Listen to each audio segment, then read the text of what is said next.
Exercise 13.1 direct proportion से related questions हम कर रहे थे, तो उसी का आज हम क्वेश्चन नंबर 6 से स्टार्ट करेंगे। क्वेश्चन नंबर 6 है कि एक मॉडल ऑफ अ शिप है, उसका जो मास्ट है 9 सेंटीमीटर हाई है और जो एक्चुअल शिप है उसका मास्ट 12 मीटर हाई है और length of actual ship 28 metre है। तो जो हमने मॉडल लिया है, मॉडल का मास्ट, उस मॉडल ऑफ द शिप की लेंथ कितनी है वो आपको बताना है कि how long is the model ship. मतलब एक मॉडल बना रखा है, एक एक्चुअल है। मॉडल शिप की लेंथ बतानी है अगर उसका मास्ट 9 सेंटीमीटर है और एक्चुअल शिप की लेंथ दी हुई है 28 और उसका मास 12 है।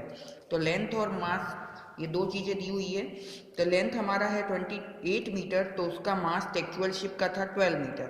अब लेंथ क्या होगी मॉडल की, अगर मॉडल का मास 9 है तो ये पहले हमने एक्चुअल वाला जो दिया हुआ था वो लिख लिया है और फिर मॉडल का हमको लेंथ निकालना है। अब जनरल सी बात है कि एक्चुअल शिप से तो मॉडल छोटा ही होता है, यानी ये कम हो रहा है तो ये कम हो रहा है तो ये भी कम होगा, यानी ये कौन सा प्रोपोर्शन है, डायरेक्ट प्रोपोर्शन है।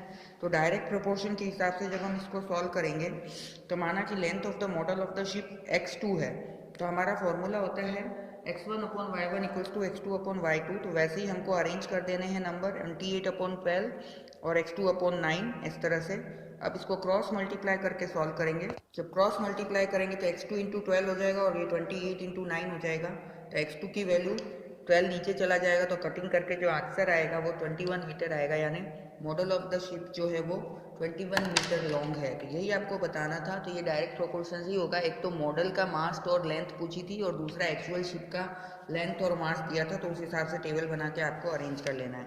नेक्स्ट क्वेश्चन नंबर 7 के दो पार्ट है। 2 kg ऑफ शुगर में अगर 9 इंटू 10⁶ क्रिस्टल्स होते हैं, शुगर क्रिस्टल्स, तो कितने शुगर क्रिस्टल्स होंगे 5 kg और 1.2 kg शुगर में। तो दो क्वेश्चन है। तो हमने इसको, ये x होता है ये y होता है, तो ये 2 kg में 9 इंटू 10⁶ है तो 5 का निकालना है, ये क्वेश्चन नंबर 1। और दूसरा 1.2 kg का निकालना है, ये क्वेश्चन नंबर 2 है। तो 5 के लिए हमको क्या निकालना, शुगर क्रिस्टल। तो ये x1 y1 था, ये x2 y2 होगा और ये x3 y3 होगा, क्योंकि हम x1 x2 x3 y1 y2 y3 इस तरह से लिखते हैं। तो पहले इसको आप हटा दीजिए, पहले इन दोनों को सॉल्व करेंगे फर्स्ट क्वेश्चन के लिए।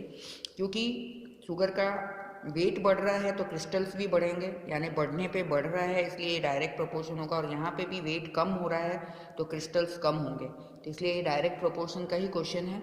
तो इसमें x1 upon y1 into x2 upon y2 करेंगे तो 2 upon 9 into 10⁶ equals to 5 upon y2 आएगा। तो क्रॉस मल्टीप्लाई करने पे y2 के लिए ये 2 नीचे चला जाएगा।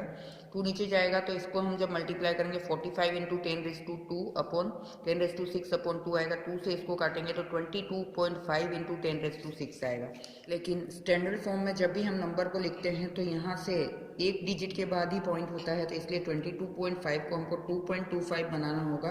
अब पॉइंट क्योंकि यहाँ से यहाँ शिफ्ट हुआ है और बीच में एक नंबर है तो एक पावर बढ़ जाएगी, 10⁶ की जगह 10�7 हो जाएगी। क्योंकि इस पॉइंट और इस पॉइंट के बीच में एक ही नंबर था तो एक पावर बढ़ा देंगे, क्योंकि ये 0 पॉइंट वाला नंबर तो है नहीं कि नेगेटिव आएगा, ये पॉजिटिव नंबर ही है। 22.5 को 2.25 किया तो भी 0 पॉइंट तो है नहीं, तो इसलिए यहाँ से पॉइंट यहाँ शिफ्ट किया, यानी एक पावर बढ़ा के 10�7 क्रिस्टल्स, 2.25 इंटू 10�7 क्रिस्टल्स हो जाएंगे। अब इस बीच वाले को हटा दीजिए और इस फर्स्ट और लास्ट को सॉल्व करना है। तो वही same formula x1 upon y1 equals to x2 और x3 अपॉन y3 हो जाएगा। तो 2 upon 9 into 10⁶ equals to 1.2 into upon y3। तो ये जब क्रॉस मल्टीप्लाई करेंगे और फिर ये वापस 2 नीचे जाएगा तो ये 0.6 हो जाएगा। 0.6 इंटू 9 5.4 इंटू 10⁶ क्रिस्टल्स इसका आंसर आएगा। तो ये जो क्वेश्चन था, ये दो क्वेश्चन थे, इसमें x1 x2 x3 y1 y2 y3। पहले x1 और x2 वाले को सॉल्व किया, फिर x1 और x3 वाले को सॉल्व किया और शुगर क्रिस्टल्स बता दिए। वेट दिया हुआ था, क्रिस्टल्स बताने थे। क्रिस्टल्स, अगर शुगर का वेट ज़्यादा है तो क्रिस्टल्स भी ज़्यादा होंगे, वेट कम है तो शुगर क्रिस्टल्स भी कम होंगे, उस हिसाब से इसको सॉल्व करना था। तो ये हो गया आपका question number 7। Next question number 8। Question number 8 में दिया है कि Rashmi had a road map with a scale of 1 centimetre representing 18 kilometre. यानी मैप में अगर हम 1 सेंटीमीटर लेते हैं तो वो 18 किलोमीटर को रिप्रेजेंट करता है। What who she drives on a road for 72 kilometre, अगर वो रोड पे 72 किलोमीटर जाती है तो वो मैप में कितना सेंटीमीटर होगा वो बताना है। यानी जब 1 सेंटीमीटर है तो वो 18 किलोमीटर को शो करता है। अब वो कितना, अगर वो 72 किलोमीटर रोड पे ट्रैवल करती है तो वो मैप में कितना सेंटीमीटर होगा वो बताना। तो ये ऊपर हमने डिस्टेंस इन मैप लिखा है और नीचे एक्चुअल डिस्टेंस लिखा है, किलोमीटर में है, ये सेंटीमीटर। तो 1 अगर मैप में था तो ये 18 था। अब अगर ये 72 है तो वो क्या होगा। अब देखिए, अगर आपका ये किलोमीटर में डिस्टेंस बढ़ रहा है तो मैप में भी ये सेंटीमीटर बढ़ेगा, क्योंकि ये 18 के लिए 1 था, अब 18 से ज़्यादा किलोमीटर है तो ये भी तो मैप में ज़्यादा होगा। पहले 1 सेंटीमीटर से हमने शो किया था, अब बड़ा डिस्टेंस है तो 1 सेंटीमीटर से बड़ा हमको माप लेना पड़ेगा मैप में। तो इसलिए जब बढ़ने पे ये बढ़ रहा है तो ये डायरेक्ट प्रोपोर्शन का क्वेश्चन है, तो इसको हम डायरेक्ट प्रोपोर्शन के हिसाब से करेंगे। ये टेबल हमको क्वेश्चन के हिसाब से बना लेना होता है। अब हमने माना कि let the distance covered in map is x2 था, तो x1 upon y1 equals to x2 upon y2, वही फॉर्मूला लगेगा। तो 1 upon 18 equals to x2 upon 72 arrange करेंगे x1 y1 के हिसाब से। तो क्रॉस मल्टीप्लाई करने पे 18 इधर, ये 18 इधर आएगा, फिर ये 18 नीचे चला जाएगा क्योंकि यहाँ मल्टीप्लाई में है। तो 18 अपॉन 72 अपॉन 18 जब करेंगे तो 4 सेंटीमीटर मैप में कितना आएगा, इसका डिस्टेंस 4 सेंटीमीटर। तो ये हो गया question number 8। Question number 9, A 5 meter 60 centimeter high virtual pole cast a shadow, मतलब एक ऊंचा पोल है, वो उसकी परछाई जो पड़ती है वो 3 मीटर 20 सेंटीमीटर लॉन्ग होती है। Find at the same time the length of the shadow cast by another pole 10 metre 50 centimetre high. एक तो ये फर्स्ट क्वेश्चन है। दूसरा है कि पोल की हाइट बतानी है जबकि शेडो 5 मीटर लॉन्ग हो। यानी इसमें कैसा है, हाइट ऑफ द पोल दी है और लेंथ ऑफ शेडो दी है। जब 5 मीटर 60 सेंटीमीटर को हमने 5.60 मीटर में कन्वर्ट कर लिया तो उसकी शेडो 3.20 मीटर थी। अब बोल रहा है कि अगर पोल की हाइट इतनी है तो शेडो कितनी होगी, और अगर पोल की शेडो इतनी है तो पोल की हाइट कितनी होगी। ये दो चीज़ें निकालनी है, x1 x2 x3 y1 y2 y3। तो आप बस चीज़ें अरेंज करते जाइए। अब क्योंकि यहाँ पे पोल की जो लेंथ है, हाइट है, वो बढ़ रही है तो शेडो भी बढ़ेगी, क्योंकि पोल जितना लंबा होगा शेडो उतनी लंबी होगी।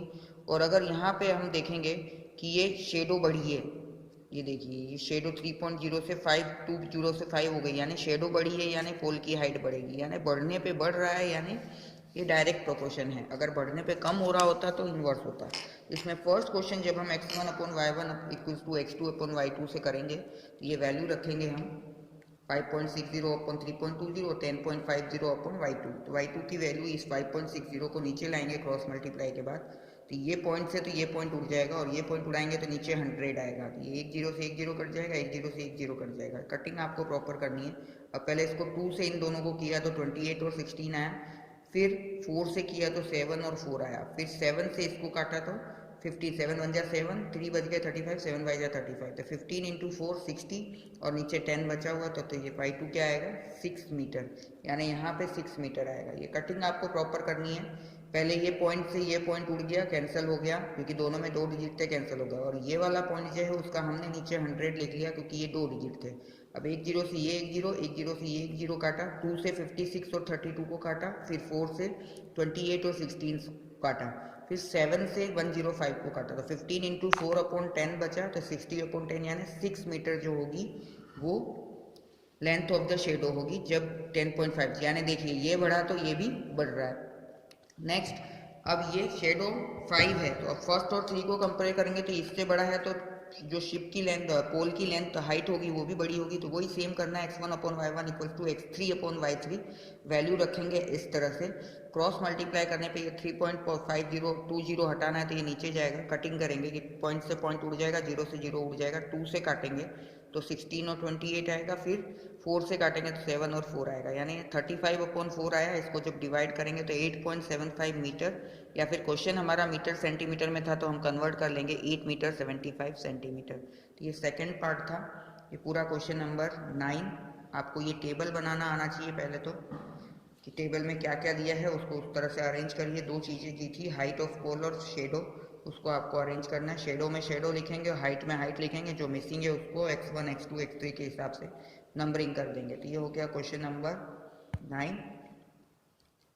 नेक्स्ट क्वेश्चन, क्वेश्चन नंबर 10 है अ लोडेड ट्रक ट्रेवल्स 14 किलोमीटर इन 25 मिनट्स, यानी एक तो डिस्टेंस दिए और एक टाइम दिया हुआ है।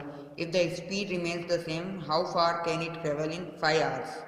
अब देखिए इसमें दो चीज़ें हैं, एक तो ये मिनट में दिया है और ये आवर्स में दिया है, तो इसको भी हम मिनट में कन्वर्ट कर लेंगे क्योंकि ये दोनों यूनिट सेम रखने होंगे। अब जो डिस्टेंस दी है 14 किलोमीटर है तो उसमें 25 मिनट लगते हैं, टाइम कितना लगता है 25 मिनट। अब डिस्टेंस क्या होगी कि वो 5 घंटे में कवर करेगा। 5 घंटे को पहले तो 1 आवर में 60 मिनट्स होते हैं, तो 5 आवर्स में कितने होंगे, 5 इंटू 60 300 मिनट्स। तो इसको आपको 5 नहीं लिखना है, यहाँ पे 300 मिनट्स लिखना है। ये x2 अपॉन 300। अब ये x2 यानी डिस्टेंस बतानी है। अब क्योंकि 25 मिनट में 14 किलोमीटर जाता था तो 300 मिनट में तो जब ये बढ़ रहा है तो ये भी बढ़ेगा ही, किलोमीटर भी बढ़ेंगे, तो ये डायरेक्ट प्रोपोर्शन होगा क्योंकि ये चीज़ बढ़ने पे ये चीज़ भी बढ़ रही है। तो डायरेक्ट प्रोपोर्शन के हिसाब से वही x1 upon y1 equals to x2 upon y2 से सॉल्व करेंगे। Let the distance covered in 5 hours को हम x2 मानेंगे। तो अब जब हम सॉल्व करेंगे इसको, यहाँ पे 14 अपॉन 20 300 इंटू 14 हो जाएगा और ये x2 इंटू 25 हो जाएगा। ये 25 नीचे जाएगा, 5 से काटेंगे पहले तो ये 5 और 60 आएगा, फिर 5 से काटेंगे तो 12 आएगा। तो 14 इंटू 12 करने पे 168 किलोमीटर आएगा, यानी ये 300 मिनट में 168 किलोमीटर कवर करेगा। तो ये डायरेक्ट प्रोपोर्शन का क्वेश्चन था। आपको पहचानना आना चाहिए कब डायरेक्ट है कब इन्वर्स है। मैंने बताया था कि ये चीज़ बढ़ने पे अगर ये भी बढ़े तो डायरेक्ट होता है, और अगर ये चीज़ बढ़ने पे ये कम हो तो वो इन्वर्स होता है। तो यहाँ पे लॉजिक की थोड़ा सा बात करनी होगी आपको। ये आपका एक्सरसाइज 13.1 फिनिश हो गया, जिसमें सारे क्वेश्चन डायरेक्ट प्रोपोर्शन के ऊपर ही थे, वो आपको समझने हैं और करने हैं। फिर हम 13.2 करेंगे जो इन्वर्स प्रोपोर्शन पे होगा। ठीक है, थैंक यू।